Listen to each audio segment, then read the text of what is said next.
तमाम दोस्तों, बहनों और बुजुर्गों को अस्सलामुअलैकुम। गुज़िश्ता दिनों लंदन में एक बैनुल-अक़वामी मुकाबला मुनक्किद हुआ।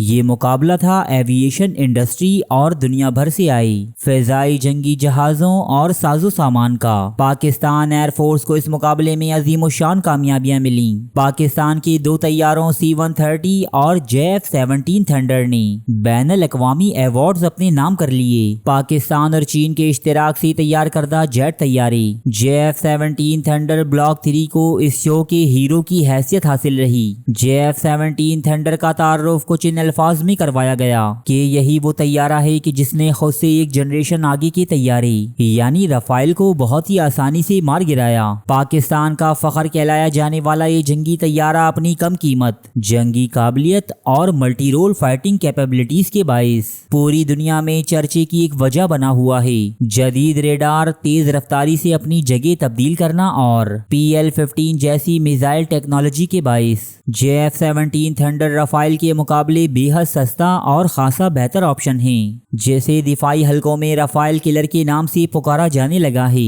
पाकिस्तान एयरफोर्स अब इसके बेहद जदीद वर्जन यानी ब्लॉक 4 पर काम कर रही है। दिफाई तज्जिया निगारों के मुताबिक JF-17 का ब्लॉक 4 स्टील टेक्नोलॉजी से लैस होगा और ये मुकम्मल तौर पर पाकिस्तान में तैयार होगा। पाकिस्तानी इंजीनियर्स शब रोज इस जेट की तैयारी में मसरूफ हैं, जिसे स्टील बनाने के लिए इसके डिजाइन और पार्ट्स को मुकम्मल तब्दील किया जा रहा है। JF-17 ब्लॉक 4 पर हम इंशाअल्लाह एक मुकम्मल वीडियो बनाएंगे। दूसरी जानिब इंडियन एयरफोर्स आजकल मुकम्मल पसपाई का शिकार है। जदीद तैयारों की शमूलियत का कोई अता पता नहीं, बल्कि अब तो पुराने तैयारे भी उड़ने के काबिल नहीं रहे। दूसरी जानिब दुनिया भर से तैयारे गिरने की तस्दीक ने भारतीय फिजाइया का मोराल शदीद डाउन कर दिया है।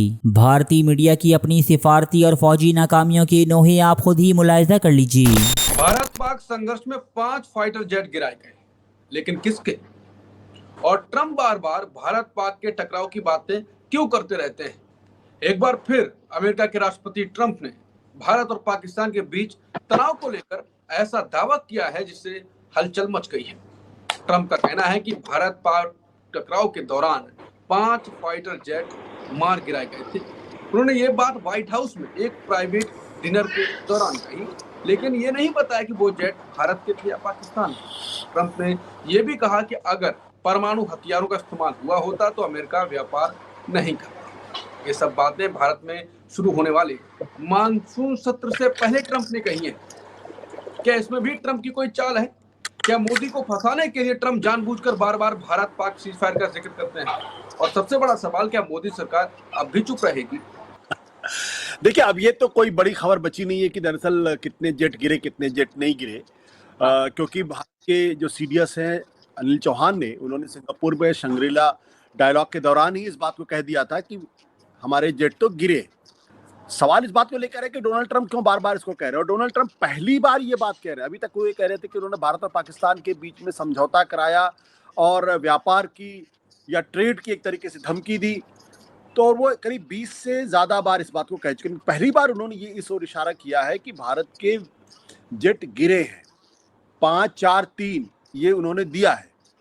हालांकि उन्होंने इस बात का नाम नहीं लिया कि पाकिस्तान के जेट गिरे हैं या भारत के जेट गिरे, लेकिन जो लोग इस पूरी ऑपरेशन सिंदूर को अच्छी तरीके से समझते हैं, जिन्होंने इस खबर को लगातार फॉलो किया है, वो इस बात को अच्छी तरीके से जानते हैं कि जेट गिरने की बात दरअसल भारत के संदर्भ में ही हुई है, और भारत के अधिकारियों ने भी इस ओर इशारा भी किया और एक तरीके से इस बात को माना भी। हालांकि भारत सरकार ने अभी तक इस बारे में अपनी तरफ से कोई इसका ना तो खंडन किया है, ना ही इसका किसी तरीके से अभी तक उन्होंने स्वीकार किया या प्रूव किया है। तो प्रश्न इस बात को लेकर है, ट्रंप क्यों ऐसा कर रहे हैं? देखिए, एक बात बिल्कुल स्पष्ट मुझे लग रही है कि ट्रंप बार बार नरेंद्र मोदी को प्रोवोक कर रहे हैं, नरेंद्र मोदी को अपमानित करने का काम कर रहे हैं, और दरअसल वो नरेंद्र मोदी को नहीं बल्कि भारत को अपमानित करने का काम कर रहे हैं। और वो प्रेशर, मुझे लगता है जानबूझकर वो कर रहे हैं, जानबूझकर वो इस अपमानित करने का काम कर रहे हैं, और शायद वो इसको प्रेशर टैक्टिक्स के तौर पर भी इस्तेमाल कर रहे हैं कि भारत के साथ जो व्यापार संबंध करना है, जो टैरिफ का पूरा सवाल है, उस सवाल पर इतना प्रेशर दूसरे माध्यमों से भारत के ऊपर बना दो ताकि भारत उन प्रेशर के सामने झुक जाए और झुक के कुछ ऐसी डील कर ले जिससे अमेरिका का फायदा हो। क्योंकि ये बात मुझे बिल्कुल समझ में नहीं आती कि अमेरिका के राष्ट्रपति होने के बावजूद भी वो लगातार इस तरीके की बातें क्यों कर रहे हैं।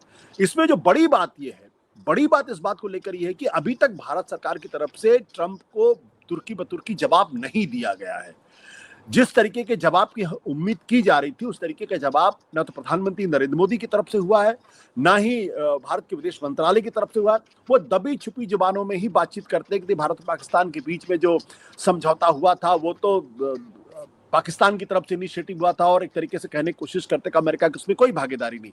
लेकिन अगर अमेरिका के राष्ट्रपति 20 बार से इस बात को रहे और अंत में आके यहाँ आकर कह दे कि दरअसल 5 जेट गिरे, हालांकि वो भारत का नाम नहीं लेते हैं, लेकिन इसका बिल्कुल स्पष्ट है कि वो पूरी तरीके से दबाव की राजनीति कर रहे हैं और भारत को झुकाने की कोशिश कर रहे हैं और भारत को अपमानित करने की कोशिश कर रहे हैं। लेकिन भारत सरकार इसका कोई जवाब नहीं देना चाहती है या नहीं दे पा रही है। नहीं दे पा रही है, इसके पीछे की उनकी मजबूरी क्या है, ये बात बिल्कुल समझ के परे है।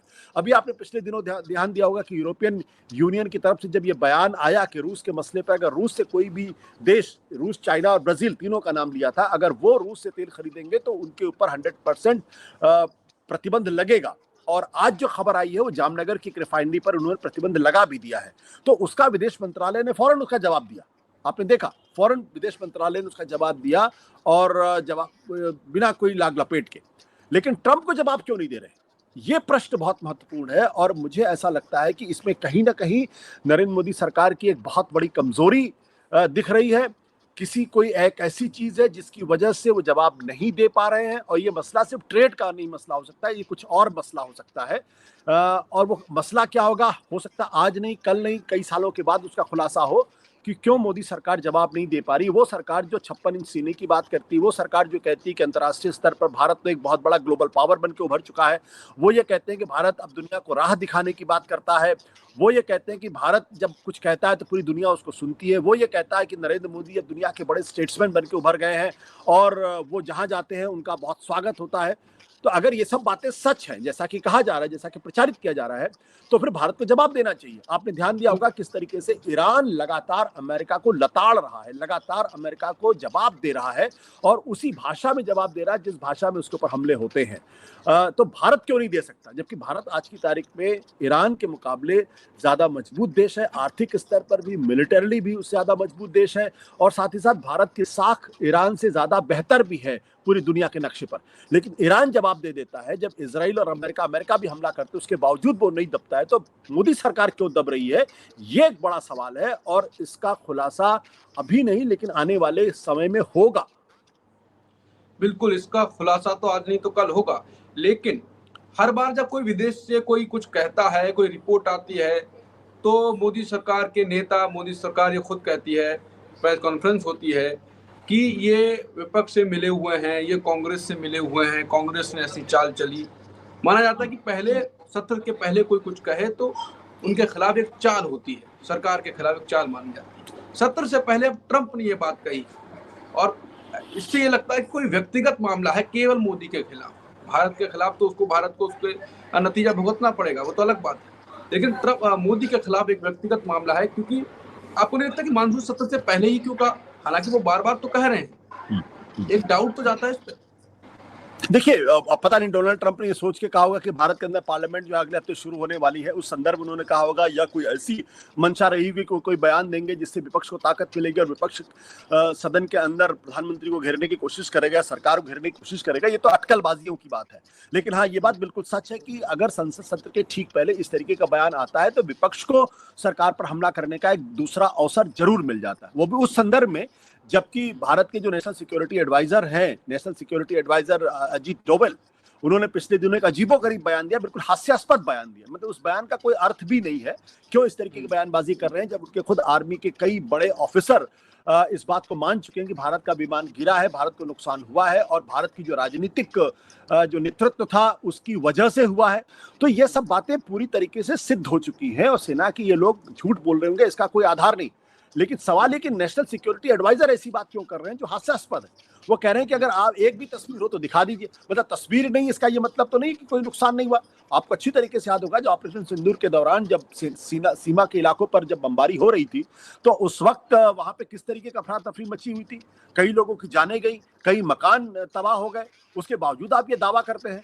तो ये साफ दर्शाता है मोदी सरकार कुछ न कुछ छुपाने की कोशिश कर रही है। कोई ऐसा बड़ा बड़ी गलती है, ऐसी कोई बड़ी मजबूरी है जिससे वो निकल नहीं पा रही है, और बार बार सैनिक अधिकारियों के दावों के बावजूद भी ये कहने की जरूरत या हिमाकत कर रहे हैं कि दरअसल भारत को तो बाल भी पाका नहीं हुआ। और देखिए, हमने पाकिस्तान के अंदर घुस के किस तरीके से उनको मार दिया, जबकि आपके विदेश मंत्री ये कहते हुए पाए गए थे कि हमने पाकिस्तान की सेना को फोन करके कहा था कि ऑपरेशन शुरू होने के पहले कि हमारे निशाने पर आतंकवादी हैं, आप इसमें मत कूदिएगा क्योंकि इससे आपका कोई लेना देना नहीं है। तो ये सारी बातें, और उसके संदर्भ में अगर आप ट्रंप की बातों को देखेंगे तो ये साफ लगता है कोई बड़ी चीज है जिसको ये सरकार छुपाने की कोशिश कर रही है। कोई ऐसी चीज है जिससे कहीं ना कहीं मोदी सरकार की जो नब्ज है वो दबी हुई है।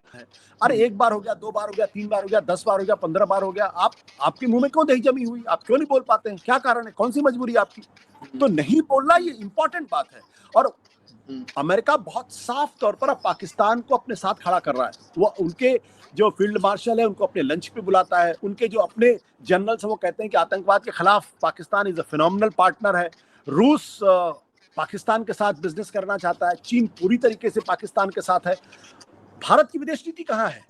तो ये जो ट्रंप बोल रहे हैं, ये भारत की विदेश नीति, भारत की डिप्लोमेसी और नरेंद्र मोदी जी की व्यक्तिगत तौर पर ये बहुत बड़ी हार है। इसको स्वीकार करे या ना स्वीकार करे, आज भारत दुनिया के नक्शे पर पूरी तरीके से अलग थलग पड़ा हुआ है। अमेरिका आपके साथ है नहीं, लगातार आपको धमका रहा है या ऐसी बातें कर रहा है जिससे आपका अपमान हो रहा है। चीन पाकिस्तान के साथ पूरी मजबूती के साथ है, सबने ऑपरेशन सिंदूर के दौरान देखा है। रूस उनके साथ जा चुका है। यूरोपियन यूनियन आपको लगातार धमकी दे रही है। बांग्लादेश आपके साथ नहीं है। नेपाल में दिक्कतें पैदा है, भूटान में दिक्कत है, श्रीलंका में दिक्कत है, म्यांमार में दिक्कत है। तो है कहाँ हमारी विदेश नीति? और अगर इस पर संसद के अंदर सवाल नहीं उठेंगे, विपक्ष अगर इनको नहीं उठाएगा तो कौन उठाएगा? तो आप घिरे हुए हैं, इसलिए विपक्ष को मौका मिला। आप ट्रंप का बहाना मत लें। ट्रंप मोदी को एक्सपोज होते हुए देखना चाहते हैं क्या? बातें तो ऐसी मुझे लग रही है कि कहीं ना कहीं ट्रंप के अंदर कोई खुंदक है, और वो खुंदक वो निकाल रहे हैं और बार बार अपमानित करने का प्रयास कर रहे हैं। बिल्कुल। तो ये मोदी जी की व्यक्तिगत हार तो मान ही जाएगी, और ट्रंप की व्यक्तिगत दुश्मनी भी लगातार लग रही है ट्रंप की बातों से। जिस प्रकार से वो मोदी पर हमले करते भारत पे हैं, मोदी चुप रहते हैं, मोदी बोल नहीं पाते हैं। तो एक तरफ अटैक है, एक तरफ चुप्पी है। खुलासा होगा तो बहुत ही तगड़ा बवाल भी होने वाला है, बहुत ही ज्यादा चर्चा भी होगी। मोदी सरकार बैकफुट पर नहीं, पता नहीं कहां पर होगी।